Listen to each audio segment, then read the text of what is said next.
桃园的消息，桃园地检署检察官陈嘉义伫地门田涉嫌贪污案件中被指控讲伪造证据，风波也未煞。今嘛又搁被指控讲这个承办桃园市前议员郭丽华涉嫌替鸿海集团创办人郭台铭开钱买连署书的案件被起诉是将中量刑。这个郭丽华为一摆精神的笔录影音档，检察官陈嘉义无宣告权利，开庭有4摆申请调阅，检方唔拿拖7个月才提供予伊，而且7个被告内底敢若伊离奇消音。这个图检表示讲，精神的过程笔录拢有记载，无影响被告的权利。啊，若是安怎无录到，只表示讲会改善维护的设备。检座对结果满意吗？承办地本田涉嫌贪污案件，检察官陈嘉义捌互外界看作是唔惊款式正义化身，也毋过即摆双指控伪造证据甲伪造文书。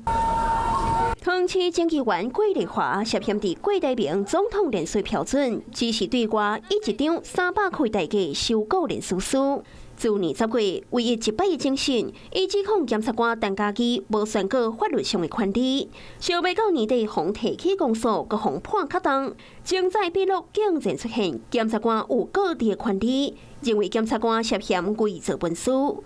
旧年专案进入审理的庭书，第一摆准备文书，要求检方提供精神的供点，却无结果。了后也敢若收到调查局的档案。郭丽华唔死心，准备文书申请3摆，甚至当庭请求。审判长才正式要求检察官爱伫2礼拜内提供，结果内容却无问答的声音。专案7个被告敢若伊当着这个情形，这个检方敢是调岗效应。我们经过了7、8个月才拿到，听到的是完全没有办法完整来显示这个异音，所以对我来讲，我是觉得很不公平。我看到是同一个检察官，我也蛮意外的。司法的素质应该不是这样的。桃园地检署发声明讲，被原的录音档无录到规定，所以才无提供。面对证据，强调精神的笔录拢有记录，包括着被告也好尽缓刑。检察官要各地权利，而且辩护人全程拢有伫现场，无影响权益。严格落尾也是讲到会加强检查，改善设备。